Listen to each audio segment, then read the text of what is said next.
Thank you all for coming to talk about this really important topic.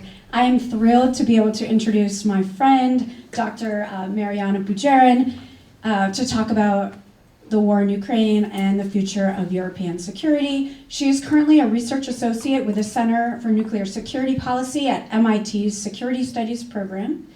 She is the author of the book Inheriting the Bomb: The Collapse of the USSR and the Nuclear Disarmament of Ukraine. This is a book that won the 2024 William E. Colby Military Writers Award. She is the first female to win that award in the 25 years that that award has existed.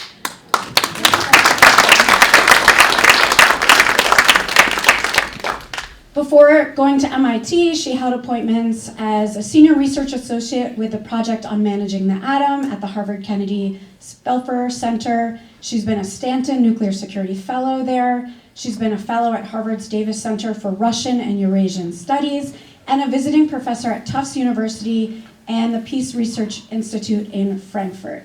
She has spoken widely on the war in Ukraine and on nuclear issues. We're really lucky to have her. How this is going to work is she's going to speak for about 20 to 30 minutes, and then I'm going to start us off with a few questions, and then we're going to open it up to all of you. So please be thinking about your really good questions that you want to ask Dr. Budjeryn. And with that, I'll turn it over to you.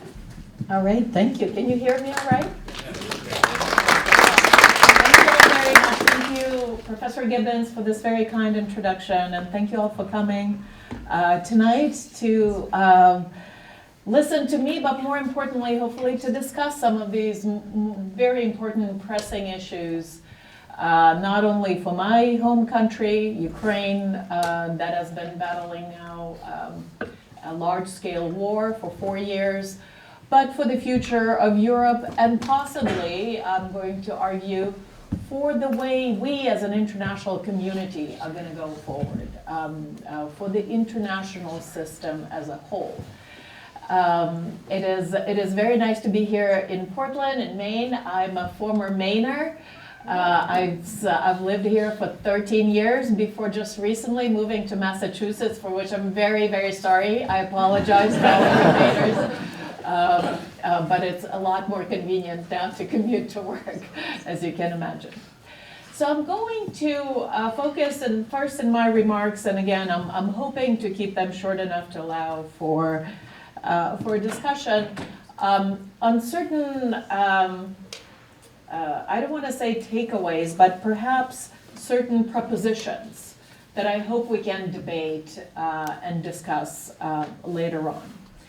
And one proposition is that, the first one is that this particular war is part of a longer process of the establishment of post-Cold War order in Europe, right? We thought the Cold War was over, 89, and then 91, the Soviet Union collapsed. There was some flux, there was a lot of going on in the 90s, and then things seemed to have settled. And we thought that was going to run smoothly. And we've seen, there was a lot of optimism about the end of history and the march of democracy, certainly through the European continent, but possibly beyond. That has not proven to be bared out by the events. This is still a process of, in a way, transformation in Europe after the Cold War, which was defined by this very sort of existential standoff between two nuclear superpowers with very different regimes, very different ideologies. I, for one, was born in the Soviet Union, so I still remember, as probably some of you, that was that defined a lot of things in our lives. We feared nuclear war. We feared, a war in Europe. There was a lot of awareness about the role of nuclear weapons in our lives.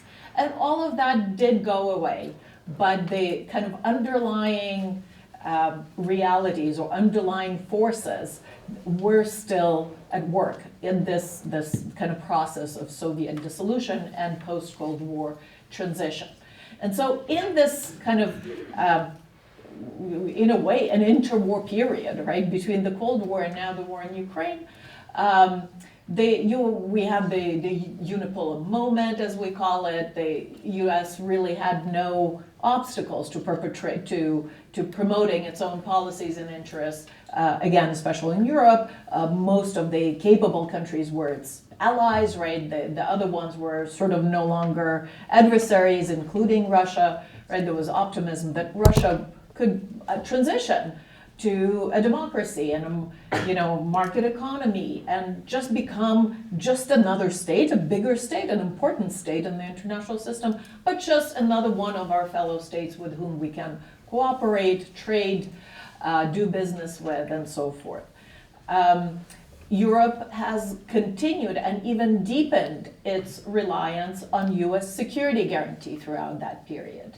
And again, it's not only because the Europeans reaped the peace benefit, right, the peace dividend, but it was also U.S. policy. U.S. was the superpower, right? It had a very strong military presence, which it sort of wound down in Europe somewhat.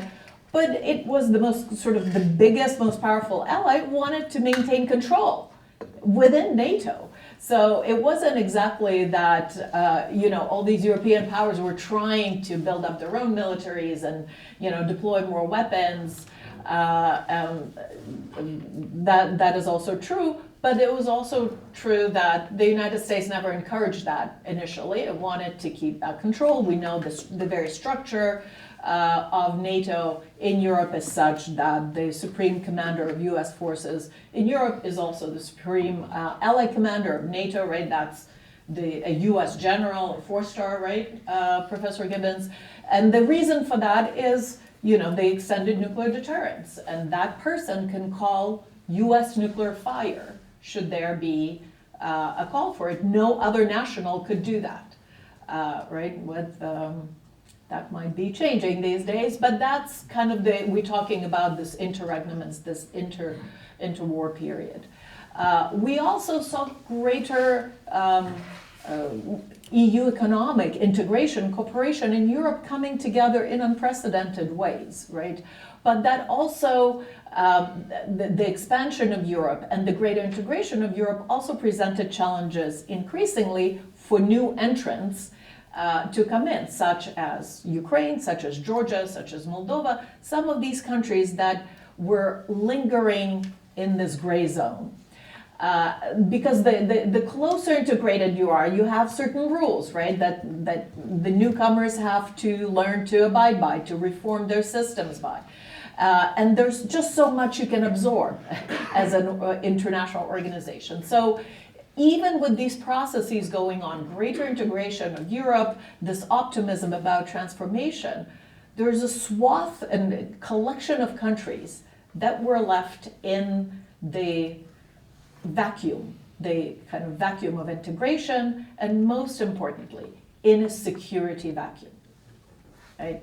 There's right in the middle of Europe, this post-Cold War transition left a security vacuum this size of Ukraine.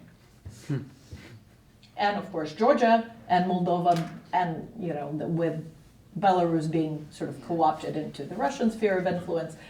This was kind of the area, the country, the territory, and the people that had neither the defense capacity to deter aggression on their own, nor did they have extended deterrence, a security guarantee from a more powerful ally, such as that enjoyed by NATO allies in Europe. So, as we all know from political science, power abhors a vacuum. There's a vacuum of power, someone's going to come in, it's an invitation for predation, right? So that alone is not the cause, is not the reason, but it's a permissive condition for the war to break out. It is no wonder that the war broke out in that vacuum, in a space that was not sufficiently secured by defense or deterrence. The other sort of factors that contributed to the start of the war was, of course, NATO expansion. That was an irritant to the revisionist Russia, right? It was certainly, I think, the right thing to do for the countries that joined, because the non-expansion of NATO would have only left a larger security vacuum, maybe then including Poland and Hungary and the Baltic states. All of that would have been non-allied and non-protected in a sufficient way, and again, inviting predation. But it was certainly true that it was an irritant for Russia that saw it as an encroachment into its sphere of influence, and Ukraine became that battle ground. All of this is going to have to change if this war is to come to a conclusion, right? And if the peace or ceasefire or the end of hostilities is to last, right? So we have to eliminate these permissive conditions in order for the peace to be more lasting. So that's kind of my first point or proposition, that this is still part of this post-Cold War, post-Soviet order building and transition. It's kind of, we're taking care of things that weren't taken care of right away. They have to be taken care of now, but in this dramatic and very painful way. Another proposition that I have is that this war is a standoff between two very different political systems. And we heard a lot about kind of democracies versus autocracies, certainly through the Biden administration, that this is kind of a fight between democracy and autocracy. I mean, there's certainly something to that, but I'd like to frame it somewhat differently. Somehow miraculously, it's a good research question why, I don't have a good answer. But Ukraine and Russia took very different trajectories politically after the Soviet collapse. They came out of the same Soviet empire, right? Certainly Russia was the dominant republic and entity within the Soviet Union, but Ukraine was kind of second biggest. It was still a rather sort of important unit within the Soviet Union. So that they had very similar starting conditions in 1991. And somehow they took very, very different paths.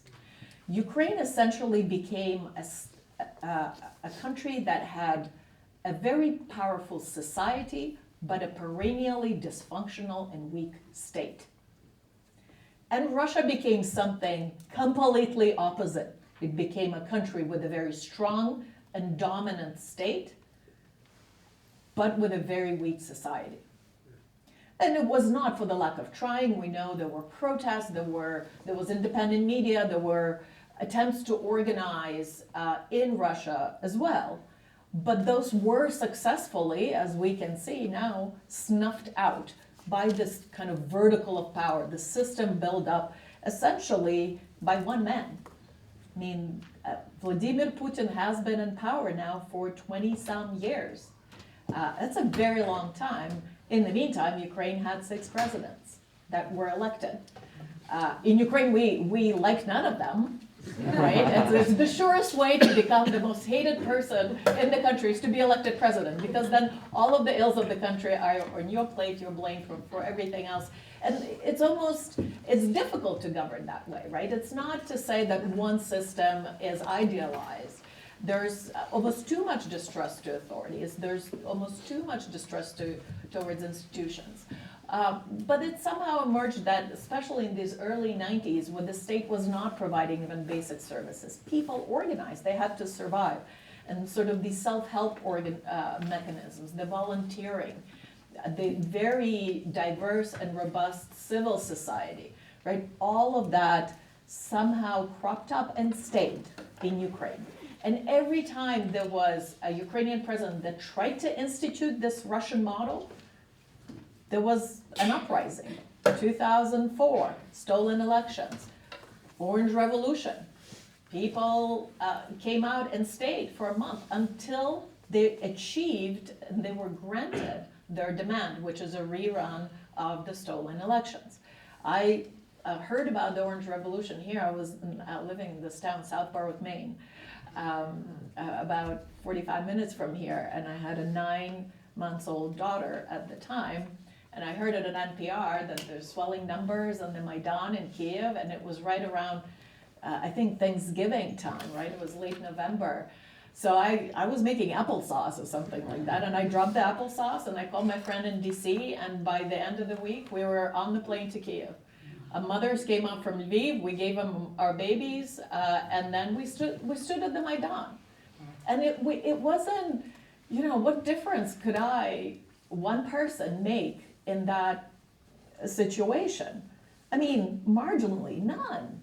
But it was an understanding that we all had, our generation of Ukrainians, it's our duty. It's not anything else. We have to make sure that this country kind of comes out of this post-Soviet morass as some kind of normal, functional, democratic state. And so, and I'm just one example of thousands that came back from abroad or from other parts of Ukraine to stand their ground on the Maidan.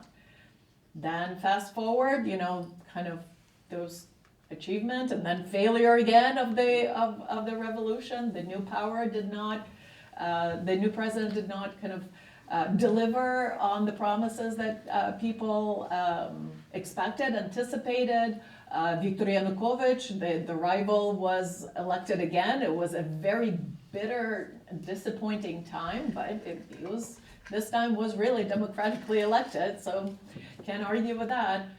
And again, he tried to snuff out any spaces for deliberative politics. Let's not even say democracy, whatever that might mean, but spaces in which stakeholders in the society can come together and deliberate and have some kind of influence over public good, over questions of common interest, right? He tried to get rid of the free press. He tried to, there's rampant corruption, right? And one of the only hopes that Ukrainian society had at the time was European integration, right? Because of all of these conditions that Europe, very stringent conditions, say you need to clean up your act here, you need to change your laws there, right? The acceptance was conditional, the accession process. And for the Ukrainian society, it was this, they pressured from the bottom, but the European Union would pressure from the top. And that was the only way that Ukrainians saw how they could kind of discipline and snuff out corruption from the state and, economic, major economic interests that were becoming, having great influence on how the state is run. And it was that decision, the decision of Ukrainian president at the time, Viktor Yanukovych, not to pursue European integration, right? So that had nothing to do with NATO expansion or some kind of security concerns. It was the specter of Ukrainian regime staying the same and becoming more like Russia's that provoked the very wide-ranging and massive protests that we now call the Revolution of Dignity of 2014, right? And it was at that moment that Russia first moved in. So the war for Ukraine starts in 2014 with the annexation of Crimea and the war in Donbass. So to think of it, it is kind of these two systems that are complete opposites to each other in that way, in the kind of the power that's vested with the state and with the society, that clashed in that moment. And it was evidently for President Putin the example of Ukraine once again succeeding in preventing kind of his model of government taking root in Ukraine that led to a military action now. And he continued on with the renewed vengeance in 2022 in February. So the way this war is conducted, right, is prosecuted, and the way it will end with whichever side prevails will also have consequences for what regime is basically vindicated.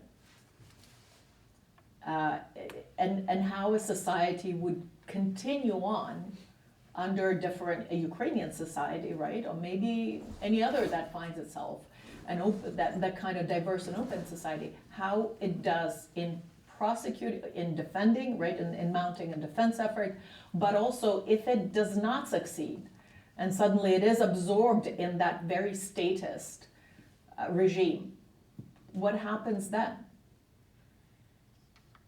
I mean, some of the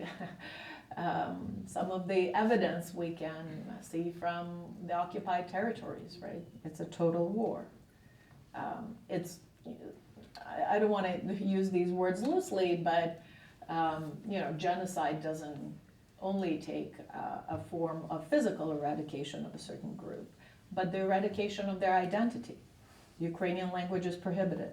20% of Ukrainian territory is now occupied. You could be arrested and tried and sentenced to 12, 13 years of hard labor for simply wearing a blue and yellow ribbon or having it on your dashboard. The history, your school program, all of your kids, they will hear nothing about Ukraine. They will learn only about Russia in Russian language, right? So there's a complete eradication of Ukrainian identity, language, any sign of Ukrainianness when Russia comes in. Now, that 20% of Ukrainian territory, lots of people evacuated. Some people were quite glad. I mean, there's always collaborators, there's always people who can survive under any regime in any country. Some people stayed.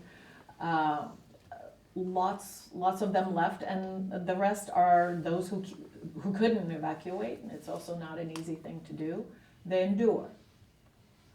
Now, if Ukraine is subsumed that way, if the entire country is taken over, how do you scale those projections? How many people will then flood Europe?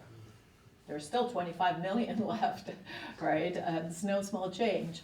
How many people will resist? What kind of fringe for NATO will that amount to? So there's a great cost to Ukraine, but also to Europe for the type of outcome in this war. All right, and lastly, I'll talk about the transformational kind of characteristics and properties of this war. So it is tempting to think that it's a big war, right? It's a big country, two big countries are going at it. But we've seen wars before. There were Balkan wars in the 1990s. There was a war in the Middle East that United States was a party to, was a belligerent in. There were other wars around the world. There's certainly things going down in Sudan and the South Sudan. There's the Middle East today, right? Big and ongoing war. And this is not to each war will have lasting consequences, right? Each war solves certain things, if it does, a certain set of problems, but always inevitably gives rise to another set of problems, right? It's just pick your set. But I will argue that this war in particular, simply because who is involved in it directly and where it's taking place and why it is taking place, all the previous sort of 2 points that I have discussed, will have transformational, is already having transformational effects certainly for European security, for European system, but possibly for the wider international legal order. This war is perpetrated by one of two major nuclear powers, right, that has used nuclear threats to its advantage. Right?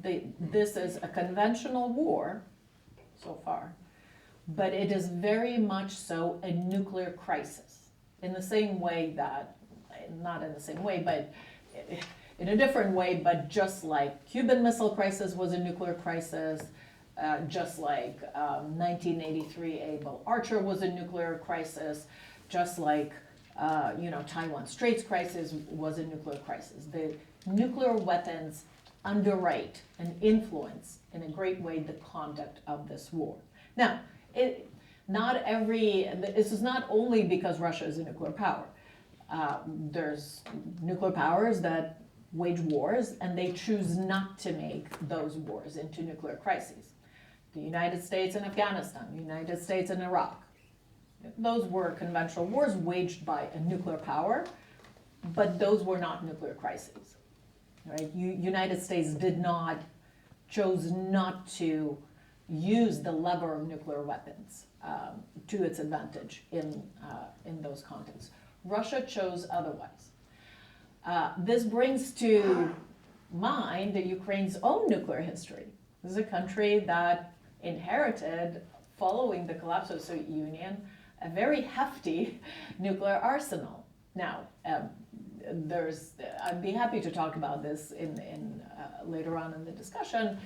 It wasn't a fully fledged deterrent that Ukraine could use right away, but it was certainly, there was enough there that with will and investment, Ukraine could have turned that into its own nuclear deterrent with time, right? It chose not to do so.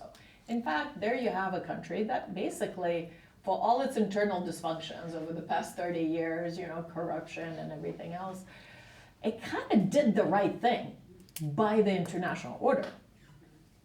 It gave up nuclear weapons. We hate nuclear weapons. We want there to be less nuclear weapons in the world. And there you have the country that did that.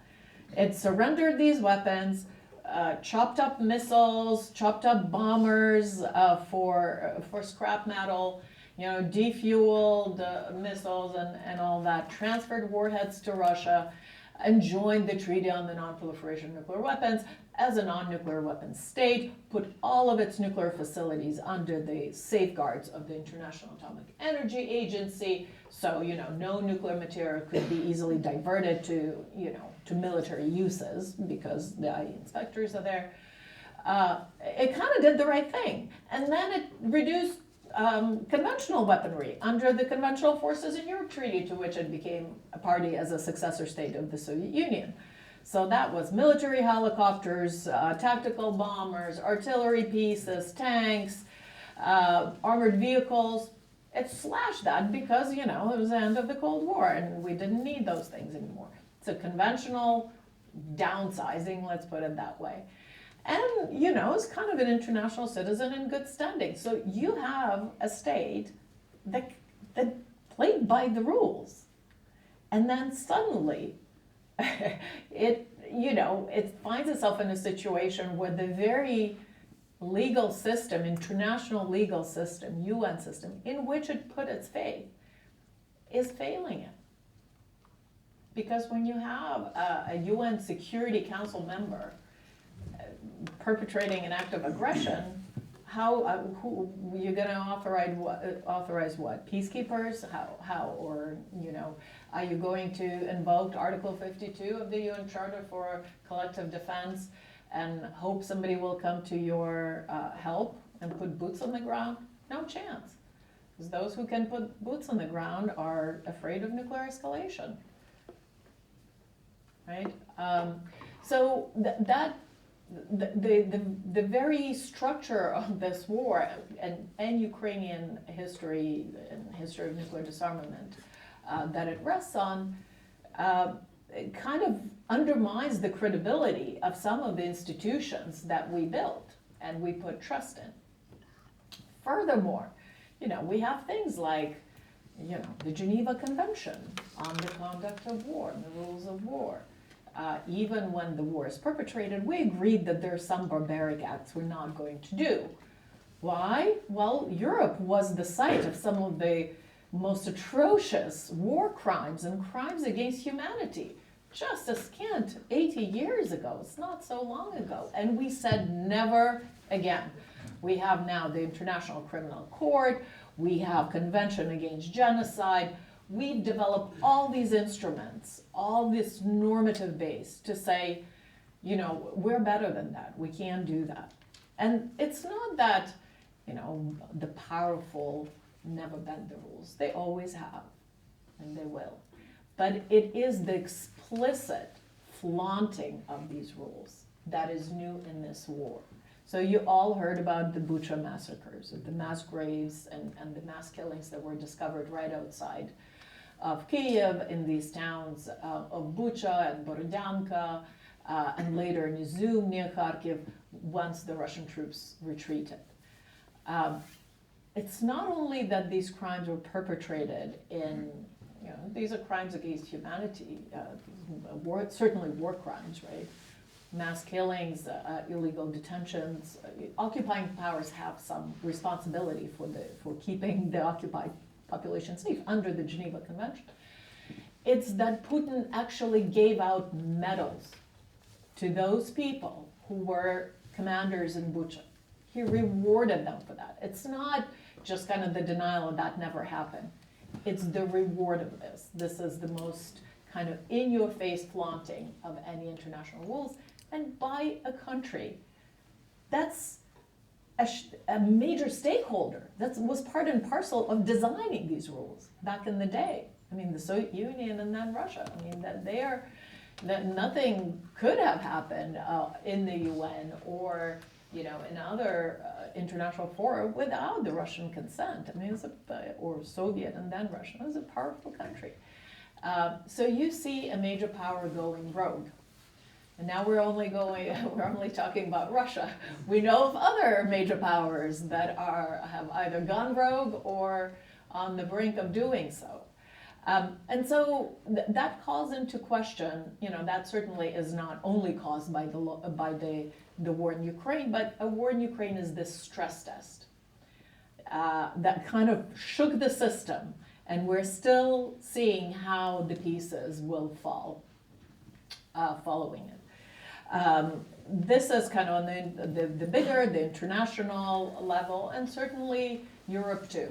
Europe will have to find a way to secure not just Ukraine, so it has this festering, bleeding wound on its borders. It'll have to find a way to secure itself as well, together with Ukraine, right? Because certainly, what we hear from the Kremlin is that they're fighting NATO, is that NATO is the big game they're after, not Ukraine. Ukraine is some small country that doesn't even exist, according to the Kremlin. And we discussed this in the car on the way here with Professor Gibbons, that this is not saying that, we're fighting NATO. NATO is our sort of enemy, and NATO is gay and effeminate, and but at the same, and like worthless, but at the same time, it is our mortal enemy, and it's surrounding Russia, and it's cornering Russia into this kind of unfavorable security situation, which the two don't add up, but never mind. But it's a way, so you could dismiss that easily as just kind of talk and propaganda and whatever. But what has emerged through this war is a particular Russian way, and that has to come from the top leadership. I have to believe, that's how decisions are made with Russia, where these kinds of declarations are a construction of a self-fulfilling prophecy. So you declare it first, not just for whatever reason, but because then you expect that reality, the actual facts on the ground, will catch up to your declaration and will make it so, right? So think about it. The annexation of the occupied regions, full Ukrainian 4 oblasts, parts of which are not even occupied by Russia, but now they're part of the negotiations, right? But because they annexed the whole thing, and now they consider that it's there, that's the reality that all of us on the other side have to deal with. And that's certainly a pressure on those Russian soldiers fighting on the ground to make that reality come true.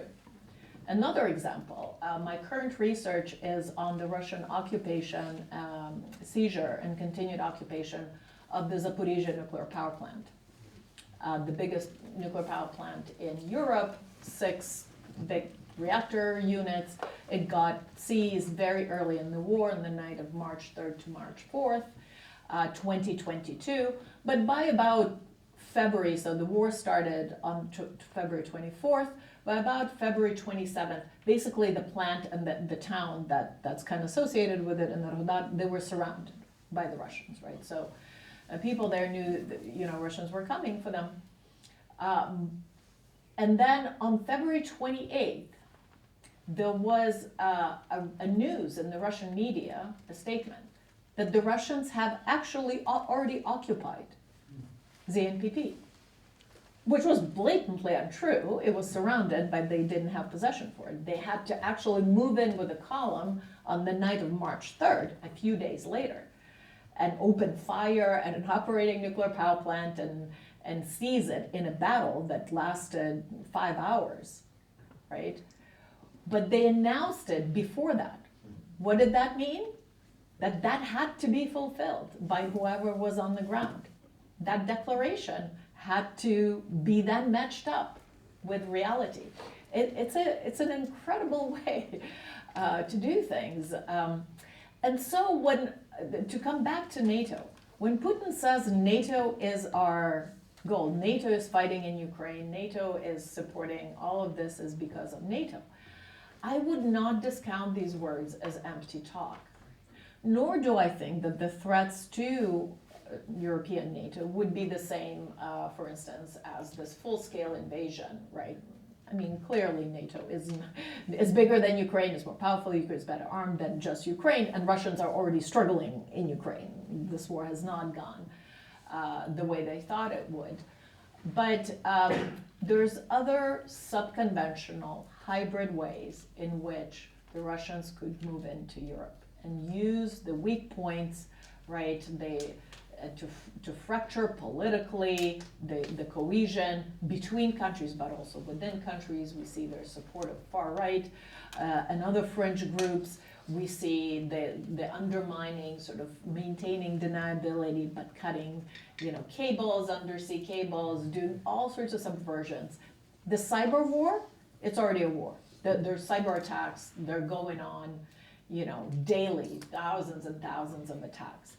And so this was transformational as providing a set of lessons for Europeans as how you can counter that, like learn from the experience there and implement it quickly, preferably in Europe, now that the budgets, defense budgets have been increased to 3.5%, finally.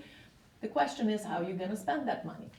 Whether you want to invest in more big, expensive toys, such as tanks and battle helicopters and such, which I'm sure their defense contractors will be persuading them to do, but which will prove vulnerable to a $500 FPV drone. Right? Those are the symmetries that this war is now kind of uncovering, and the realities. And also, how are you going to fortify and kind of make your societies resilient to these hybrid and subconventional threats throughout? I will end with that, with these 3 propositions. I hope that you have lots of questions and you will argue with me why I'm wrong. But thank you all very much for your attention.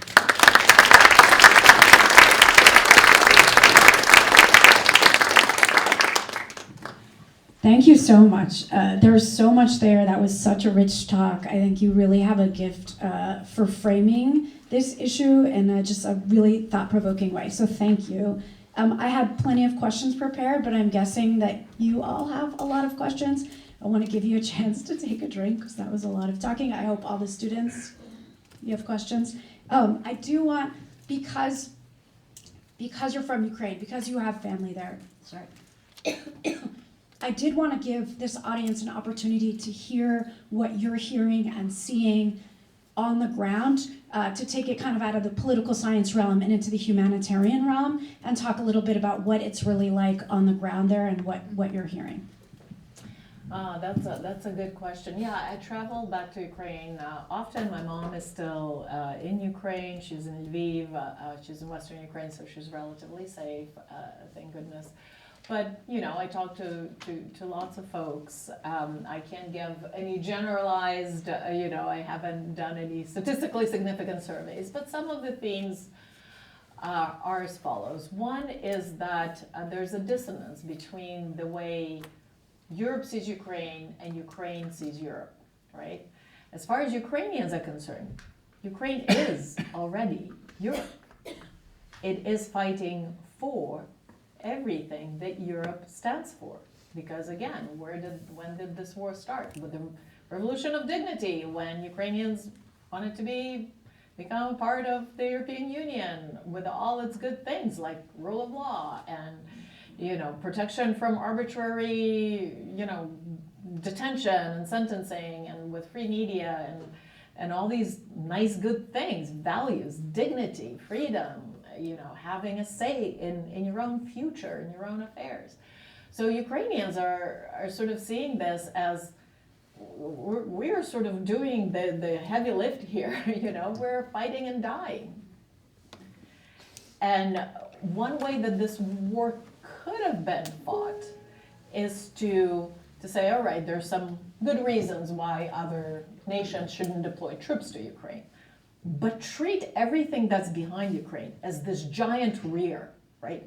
So your logistics, your supply, your material, all of that is quickly mobilized and given to Ukraine to fight the war, at least early on, the war of maneuver, where you could still achieve a lot if you have, by elements of surprise, if you have the right tools. Instead, I think the Europeans saw it's like, oh, this war is outside of Europe, it's right on the border of Europe.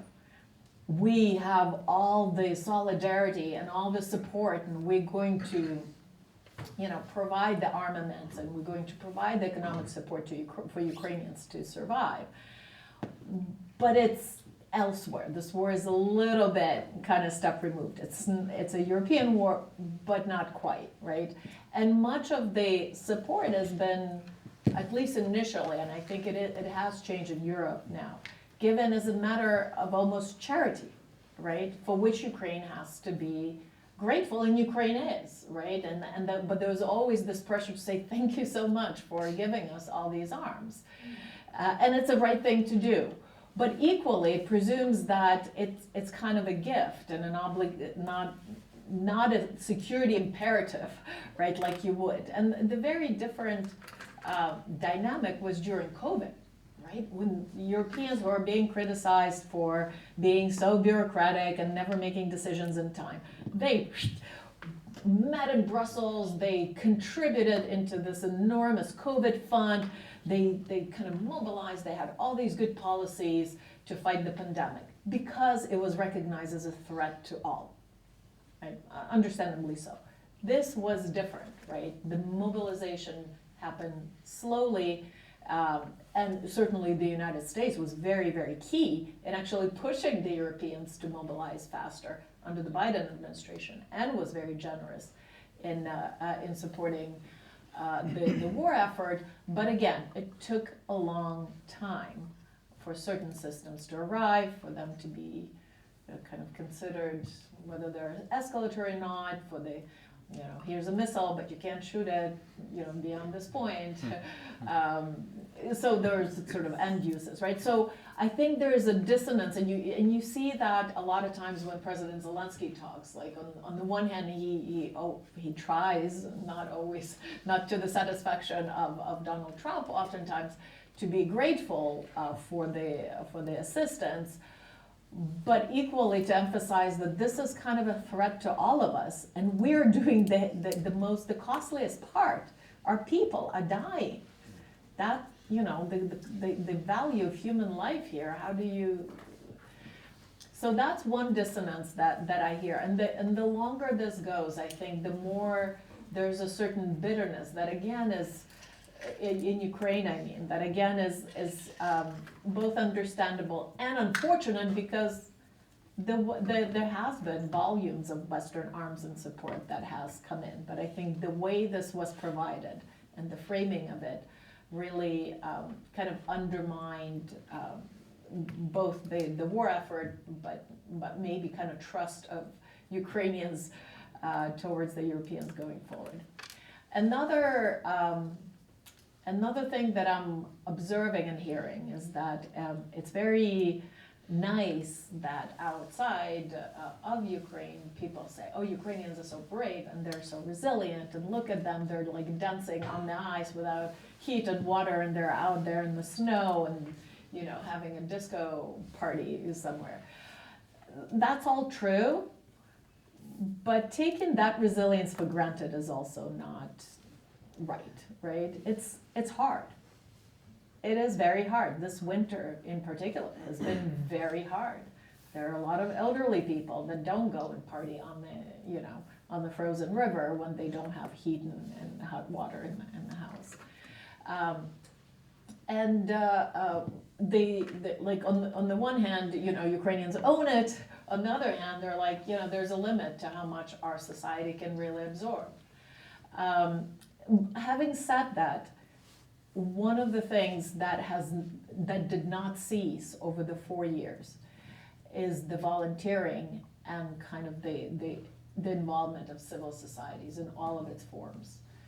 You know, my mom is part of the group that makes pierogies for the front, and it's just women like getting together in somebody's kitchen, and they make hundreds and hundreds of pierogies by hand. You know, they peel potatoes, they, you know, roll out the dough, and they make these pierogies, and all of that goes into these big, you know, plastic buckets, and some volunteers come in and pick up these buckets, and then they get photos from the front, from the soldiers who are saying like, cool, thank you. And she's just one of thousands, of hundreds of thousands, who are doing, almost everyone. If you don't have time to contribute, then you drop, you know, the couple bucks for the drones, or a couple bucks. So the society is still very much mobilized. It's the whole nation approach to defense. But I think there's a maturity that came over time also to Ukrainian society, and I'll end there. And a realization that if you don't help yourself, nobody else will. Right? You have to really count on your own forces, military forces, societal resources, all of that, because in that is, you know, that's the core to survival. So interesting to see what that will do to ideas of, say, collective defense, or, you know, kind of mutual support and cooperation and trust in that. I think Ukrainians are really waking up to the idea that it's kind of a brutal world out there. Yeah, I'm just curious, related to that, how important was it that the West essentially did nothing about the 2014 incursion into Crimea in encouraging Russia to sort of come back for round two? And how did the Ukrainians feel about that? Because, you know, they essentially did absolutely nothing about the 2014. That's a great question. And actually in Bob Woodward's book, War, he mentions that President Biden, who was a vice president at that time, 2014, he immediately said, this is, we're paying the price for 2014. And it's hard to disagree with that, because the reaction was really very meek, again, in view of sort of the security guarantees, or security commitments, I should say, security assurances that were pledged to Ukraine as part of the nuclear disarmament deal, of which the United States, the United Kingdom, and Russia were signatories. So certainly Russia violated that by taking a chunk of Ukrainian territory, but the United States at the time, under the Obama administration, chose to interpret its obligation under that Budapest Memorandum in the most minimal way possible. And again, we can, as social scientists, understand why, right? Obama was the president of peace. He wanted to wind down wars, not to, you know, escalate them. He didn't want to get involved in yet another, you know, crisis. He had enough in Iraq and Afghanistan on his hands. But equally, this is also a presumption, right, that a forceful response is escalatory. It is something we possibly need to disabuse ourselves from, because these kind of predatory states, they're opportunistic. They go into the paths of least resistance. I mean, for all the rhetoric, Putin did not invade, you know, Poland or France, or Britain. He invaded a country that was rather, general and protected. And he thought it was going to be a walk in the park. He thought he was going to have it in 3 days, right? Wonder if he knew what he knows now, whether, this war would ever happen. Probably not. Like, he thought it was going to be easy. And so communicated that something, that a fait accompli is not punished, or it would be easy to achieve another one, played into this, as did the withdrawal from Afghanistan under Biden. Yeah. Apparently, again, according to Woodward, in seeing how haphazardly and how quickly U.S. could abandon an ally, right, and withdraw its forces. And it's not just the withdrawal, but how it happened. And those kind of calculations, as well as some faulty intelligence coming out of Ukraine itself, saying that, oh, they're going to treat you with flowers, and then that played into the decision to invade. But certainly no sectoral sanctions. I mean, there was nothing. Not only that, Germany signed the Nord Stream 2 pipeline with Russia. And then they were allowed to host the Olympics and the World Cup after invading another sovereign nation. Well, they were kicked out of G8. Yeah. Big deal. Yeah. Yeah, I'm just wondering what exactly Ukraine, weren't they the third largest nuclear, power? What were the security guarantees they were given, and whatever they were, seeing that powers that be like us blew it off, and the fact, why would anybody put any stock in any agreement with us? And secondly, why would they give up their nuclear weapons? Because it didn't work out. Well, I admire them for doing that, but in retrospect, maybe it wasn't a good decision. That's a prevalent opinion or public kind of perception in Ukraine, that it was a mistake. That, there's lots of revisionist history, there are lots of regret, and now that my book just came out in Ukrainian translation, I'm anticipating some pushback from the Ukrainians, because it does take a more nuanced kind of examination of the whole story. Ukrainian situation was difficult. It wasn't kind of a ready-to-use deterrent arsenal that Ukraine inherited. It was a chunk of Soviet nuclear forces developed by the Soviet Union for the strategic purposes of the Soviet Union, which is to deter the United States and NATO. So the kinds of systems Ukraine inherited, primarily the ICBMs, intercontinental ballistic missiles, ranges 10 to 15,000 kilometers. Okay, you reprogram it, you change the targeting, which Ukraine could have done. And you turn them not on the United States, but on Russia, right? You reprogram the flight paths. 10,000 kilometers, what are you going to hold at risk? Vladivostok, right? It was hard, right? So Ukraine needed a different range ballistic missile for that, like a shorter range ballistic missile, which again, Ukraine could have designed. It had a missile building factory in Dnipro, the largest one in the Soviet Union, right? It could have done that. But again, for various reasons, it didn't. But these particular systems, they weren't particularly useful. Ukraine did not have a full nuclear fuel cycle. So the warheads that Ukraine had, it could have dismantled and probably reused the pits, the actual nuclear material, although that would have been risky because Ukrainians didn't build them, so dismantling them, this is very secretive technology, right? That could have been risky. But Ukrainians had physicists and folks who had clearances in the Soviet bomb project as well, because it was, it was a single country, so you had these scientists. But the question remains whether it could have sustained these without having its own capacity to enrich uranium or reprocess plutonium, right? So, plus it was very costly, and could they really afford to do this? And that's another question. I mean, what Ukrainians tried to do is to play for time, because they knew they couldn't do it now, but maybe if they, say, delayed denuclearization, maybe you know, their economic fortunes would improve with time, which they did, right? But in the early 90s, yeah, that would not have been, that, oh, Not me. it sounded like it's me, no? Am I playing? Oh, While we're just waiting, can I say, the reason we have the microphones is because we're recording. And so even if you can hear everybody, if you can still use it when you ask the question, it will help with the editing. Yeah. Yeah, and we need so to let get me to. just yeah. finish by saying that I think you're absolutely right, that the credibility of the non-proliferation regime is shot. So you see that deterrence kind of pays, deterrence kind of works. And then disarming kind of doesn't work, right? So it would be a lot harder for,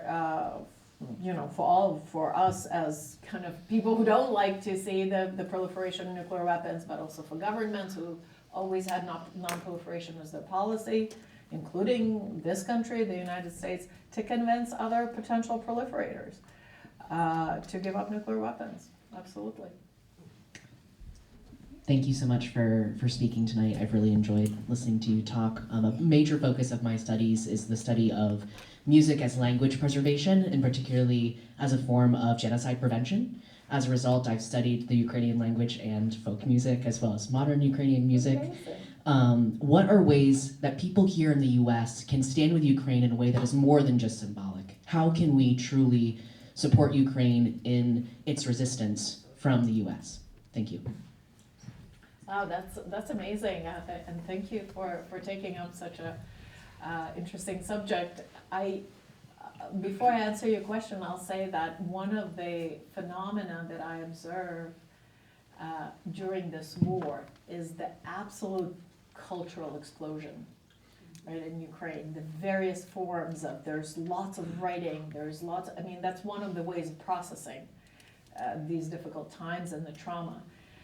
There's the publishing, there's always concerts, there's new music coming out all the time. So if you travel to Ukraine and if you're a relatively safe place, you'll have an amazing cultural program that will not feel like you're in a country at war. So certainly my mom has a richer social life than I have here. But one of the ways that we can support it, and it depends who you mean we. The United States as a government, there are certainly many ways in which the United States could support it. It depends on the decisions of this particular administration. So Ukraine now has innovated enough in all sorts of military systems, weapon systems, that it's going to be harder, but it can pretty much do without the external military assistance, with the exception of two things. One is air defenses, and another one is intelligence sharing that relies on having a very developed, system of military satellites and all sorts of things that smaller countries like Ukraine simply don't have. Right, so these are the two things that say the government can, if they could just stay with the program, the Ukraine is under constant missile barrages from Russia, and you constantly need air defenses, and good ones. So that's hard to substitute.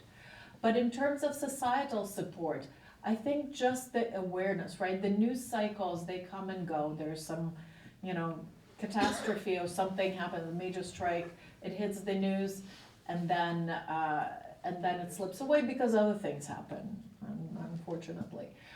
But just the awareness of not having the Ukraine fatigue or the war fatigue, and I understand that it's hard. It's hard to live with these news. I know it. I have to stay on top of it for work. Like I read these things every single day, and there are times where I wish I didn't have to, and I could read something later. But one of the ways to have solidarity is not to forget, right? Reminds me of this recent incident at the Olympics. I'm sure you've heard, right? Like try to keep remembrance, and also advocacy. here in this country too. We need a lot, there's a lot of things we can organize around. Not just Ukraine, but also I think it would be encouraging for Ukrainians to also see these kind of grassroots and solidarity and people organizing around important issues, that it's not just kind of these crazy Ukrainians that are fighting a war over this or putting pressure on their own government for things, but other people and societies in solidarity, you know, are staying active and have a voice. Just very briefly, so I heard that in here now that the Starlink system has been preempted from the Russian side. Whether that's a real thing or not, I mean, in terms of targeting drones and stuff, that the Russians are being opted out of that. And then also, I think Macron is trying to get a channel in to talk to Putin. And you got a 28 nation bloc, I think, isn't it? 28. So they have to be uniform in their decision making. But I don't think it's acquiescing to have dialogue. And so last thing, so do you know why I know Ukraine is a country? Why? Is because it's on the risk board. You know? So I knew from an early age that that must have been kind of a CIA thing to get it in there. It could have been. That and Irkutsk. I mean, this isn't a joking matter in a sense, but you know, sorry. No, but you're absolutely right. I mean, Ukraine has been sort of this obscure country, and it's quite large. Now we are learning. I even learned now about places in Ukraine and names of towns that I never had, you know, because the front is coming through there. It's going to be, you know, conquered by the Russians or occupied by the Russians now. But it, like, turns out it's quite a big state, but it was sort of in this in-betweenness zone that few people have heard unless they play at Risk. And it's almost, you know, certainly, you know, I'm Ukrainian, so I pay attention to it, and I'm always conscious that I'm like, rah, Ukraine, and it's hard, but it is almost ironic that this country far away, of which few have heard of, suddenly is at the fulcrum of all of these issues. How, right? Like the nuclear non-proliferation issue. It's a big one. It's a global one.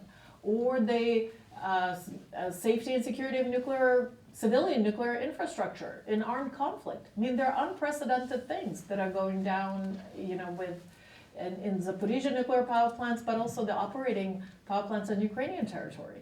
I mean, the threats to operating nuclear power plants. We know how that could go.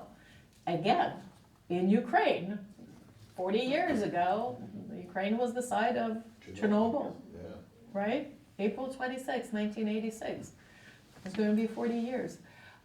And so, you know, it's kind of, it's not because Ukraine is so special, it's just the structural, it's kind of the geopolitics of it just happened to be in a really dangerous place, right? And it happened to have some scale. You know, it's not Montenegro or Albania. Not that those are kind of lesser countries, but it's just they're luckier. They're out of the way, right? And Ukraine happens to be kind of wedged between a major revisionist power that's kind of has this insecure DNA. No matter how much you try to keep it secure, it's going to feel insecure and lash out. And the sort of the Europe that thought security was no longer an important issue, right? That's changing now, but, you know. With the Starlink, yeah, I think Musk said he was gonna do something about the Russian access to Starlink, and he did. But think about how major a private company ruled by a rather particular individual, how much power does it have with all those Starlink satellites? More so than, you know, US government cannot, you know, has a very developed constellation of all sorts of satellites. But in that particular realm, it cannot match, no other player can match it. So that's another sort of global reality where a lot of the innovation, a lot of military technology is no longer coming out of Pentagon labs. It's in the private realm. Hi, thanks. I wondered if you have any reflections on what's going on now with the negotiations. And then a related question is for the many people in Ukraine who do not want to live under Russian rule, if they are relocating to other parts of Ukraine and Ukraine ends up losing some territory, are there mechanisms in place for them to be incorporated into the society and be able to be relocated? So your second question, you mean if Ukraine agrees to give up those territories that are not yet occupied in this peace deal and evacuates people? I mean, if that is the eventuality, if that is the one part of the agreement, then yes, there's, over the years now, there are both volunteer organization, government programs that help internally displaced people. But it's a lot. It's a big portion of the population. Many have left. I don't have a microphone, but I meant even now, the ones that are fleeing from the war Yeah. zones. I mean, a lot of them ended up in Europe, and European states, especially Poland and Germany, have been very generous in helping Ukrainian refugees. Many of them have integrated very well into those societies, and it's a big loss for Ukraine, right? It's a huge population drop. A country that had 52 million in 1991, and then 42-ish million before the beginning of the war is now, by some estimates, down to 25 million. Yeah, in Ukraine. I mean, that's assuming that people who left are not going to come back. But about, in terms of negotiations, one thing that is sort of encouraging is that there haven't been any major leaks from that process, which means that there's probably incentives on both sides to keep information security in place, right? Not to derail these negotiations through leaks. From what we hear, I hear what you hear, is that the territorial question is the crux of it, and connected with that is the fate of Zaporizhzhia nuclear power plant, because the Russians want it, certainly Ukrainians think it's theirs, but it doesn't seem that it could be restarted, and I know for sure it couldn't be restarted, if Ukrainian operating personnel that has evacuated since, about 6,000 out of 11,000. So about 8,000 people are directly involved in running that nuclear power plant. About 6,000 of those have left, evacuated. The plant doesn't operate now, so the personnel demands are not so high, but to restart it, you are going to need these very highly trained, for everyone's sake, nuclear engineers that are licensed, right? Each state licenses has a nuclear, in this country it's Nuclear Regulatory Commission, NRC, that regulates, that issues licenses to facilities and operators. Ukraine has its own nuclear regulator, so, and that body has responsibility, right, for nuclear safety. So I think the ZNPP is going to be rolled in with the territorial concession. So unless the Russians somehow retreat and allow these operators to return and live not under occupation, because they will not return to operate the plant under the occupation, possibly in exchange for some other territories. I don't know where that stands, but if Russians want energy and that the 50-50 split that's in the plant, meaning the output would be split 50-50, they have to restart the plant. To restart the plant, they need to bring the people back. To bring the people back, they need to give the territory back to Ukraine. So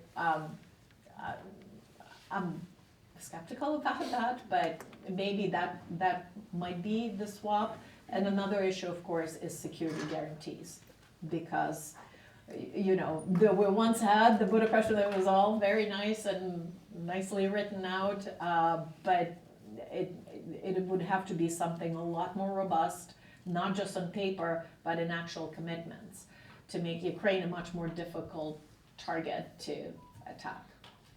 So. Yeah, My question is about, you talked about the societal differences. You know, one way a great power occupation ends is the great power, the people prosecuting the war get tired of doing it, or the society, their society, decides that the costs of the occupation aren't worth it. Especially with the dynamic that you talked about, where you can have a $500 drone destroy like a $5 million piece of military hardware. It's hard for us to hear, you know, Russian opinion, you know, common citizens' opinion, because of that kind of state, not free press. Do you think that there's going to be a shift in the Russian, you know, we hear about a Russian support of the war, but I don't know if that's true. I mean, like you have families across Russia and all the way to North Korea that are experiencing this huge loss of life as well as part of this occupation. Do you see, you know, a kind of rise up against this from that side? I don't see the Russian, you know, population of society rising up in any major way, but there are stresses on the system, and something will give, right? The war of attrition is the war of resources. And that war, of course, if it's just Ukraine and Russia, Ukraine is inherently disadvantaged. It can't throw as many people into the meat grinder, it can't, you know, marshal the resource, economic and so forth. And of course, the war is primarily fought on Ukraine's territory, so it's extremely damaging. But Ukraine is not alone. Ukraine has European support and has had US support, and just recently the European Union extended a 90 billion euro I think, loan or assistance package, and a lot of it is just general support economically, and a lot of that is for buying American weapons that are now sold and not given. But so Ukraine is not alone. It's just the staying power, right? And Russia too is coming. So there was a boost in the economy actually because of the state investment into defense sector to produce you know, stuff for war. But they're writing that out, so we see that slowing down significantly. Sanctions are doing some of the work. Of course, you know, there's more that could be done to put a lot more hurt into Russian economy. I mean, all of Russia's oil is coming out on tankers through a very narrow spot in the Baltic Sea, surrounded completely by NATO nations, right? So you could, if you were to enforce these sanctions in a consistent way, then there's a way to, you know, cut that bloodline for Russia and put pressure on the economy. Who would hurt primarily would be possibly kind of the businesses in between. So I don't see the population rising up, but there's a hurt point for all those that will suffer, that were kind of privileged by the system, right? That will not find it comfortable, right? And I'm not talking just kind of the big oligarchs who have all sorts of money and all sorts of options, but sort of kind of upper middle echelon of decision makers. So I think maybe there would be some grumbling there and pressure on the system. I to be honest, I don't have a good answer of how any changes would happen in Russia, other than there would be some threat to the regime itself because of too much rumbling in too many corners, and that might be enough for the regime to at least take a deal sooner rather than later that's more concessional, more acceptable to Ukraine than just kind of continuing with their maximalist demands. But I don't think we're there yet, unfortunately. Okay, we're good. 2 student questions here or 1 student question here? 2? Okay, look, can we group those 2 questions together? Okay. Well, thank you for coming here tonight and sharing your experience. I was just wondering, from what you've seen in your experience, how do you think the international community could, I guess, step in and make a change when the UN has these type of safeguards to kind of protect like the superpowers, like the P5, from actually like making a difference, I guess? That would be a good question. Oh, all right, let's collect those. Okay, my question's a little bit different. Thank you for coming to talk to us. You put forward some very interesting propositions, and I actually wanted to ask you a question specifically related to one of those. I think you gave us like a really good picture of kind of how Ukraine and Russia have diverged as states, where Ukraine very much more interested in like the mobilization of the society as a whole, whereas Russia has very much become a state where a lot of the power is centralized within that state. And you gave us a really good picture of what that looked like for Ukraine, but I wanted to ask, do you believe that that trajectory started earlier for Russia than just with Putin? Particularly, I wanted to ask about the presidency of Boris Yeltsin, in particular the 1993 constitutional crisis, in which Boris Yeltsin had tanks from the Russian army firing on what the Russians refer to as the White House, which is their congressional building, and kind of in a almost I guess prelude to the modern day. Bill Clinton then met with him in Moscow in January, like less than 3 months later, and we didn't seem to have much of a problem with the fact that the Russians had tanks firing on their own Congress building. So do you think that trend of kind of this real centralization of power within the state, and more specifically the presidency in Russia, started with Boris Yeltsin rather than Putin, or do you think it was really more Putin's thing? Thank you. I'll start with your question first, because it's a really interesting one. I don't know, right? I don't know how far that DNA goes, right? Whether it is something, because it's easy to say, oh, Russia has always been an imperialist state, and it's just, I do think you're absolutely right that period of promise in Russia was a lot shorter, a kind of democratic promise that most observers like to, they say, oh, Russia was just like a nice cooperative country and it was going to be a democracy. Well, that promise of democracy was pretty much 91 to 93, to October 93, when Yeltsin was firing at the tanks. And again, it's not just and that might relate to your question, what can we do internationally? The rules stand and fall. Not only, the rule falls or becomes irrelevant or becomes weak, not just because somebody has violated it, but because of the collective response then that's elicited to the violation, right? It's easier to do in a domestic legal setting. We have people breaking rules and laws all the time, but we have a system of enforcing them and a response, right? Like, so, for the most part, we'll see. But for instance, there's, not always, right? But so there's a 65 mile per hour speed limit. Not here, here's a 70, which is nice. But nobody goes 65. But there's unwritten, because it's not enforced, right? Nobody will stop you and pull you over if you're going 66. They will pull you over if you're going possibly over 75. So you have those, and that's an unwritten rule. It's not, it's not something, but it's there not because it's written that 65, yes, but you can go 75. That's not written anywhere. But in the way it's enforced, essentially makes that kind of an unwritten rule. It's very similar in the international system. It's not just that Russia had violated, say, the commitments of the Budapest Memorandum. It's that the others did not respond forcefully enough to the violation. That makes that rule then basically void and irrelevant. And so whether that erosion continues towards other rules in the international systems, for instance, prohibition against perpetrating war crimes.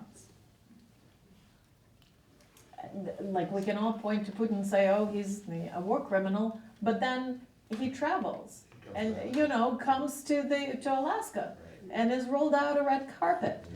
That might be prudent diplomacy, maybe, because you got to talk to your adversaries. But there's a cost to it. And the cost is that a war criminal has just been welcomed by the most powerful nation in the world, the United States, and their leader. And so what does that rule mean anymore? Nothing. So the international community is in a bind. It is in a very tough bind because, again, the rules have emerged for very good reasons. And it's always difficult to enforce these rules internationally. There isn't an overarching sovereign, there is an international police, right? But collectively, somehow, we managed to preserve that system more or less intact. And I think now it's in a very dangerous spot, not only because more of the powerful countries are breaking it, is that the response to the violation is also very meek. I'm going to have to play the Grinch here because we have so many wonderful questions in the audience, but we do have time constraints, and we do have what will be now our customary final question to the speaker. We have at least 10, maybe 12 undergraduate students who are interested in foreign affairs. We're asking all the speakers in this series, what advice would you give these students if they are interested in being involved in U.S. foreign policy, in international diplomacy, in nuclear non-proliferation? How do you get started, and what should you do? Well, first and foremost, you have to take Professor Gibbons' course. You know, there's a lot of information out there for self-education, right? So anyone interested enough in that topic has amazing access to a lot of very good stuff. There's a lot of very bad stuff, but part of the journey is to learn to sort one from the other. And just persevere in that area. I mean, there's very few risks to humanity, or risks that endanger all of humanity. One is climate crisis, right? And another is nuclear weapons.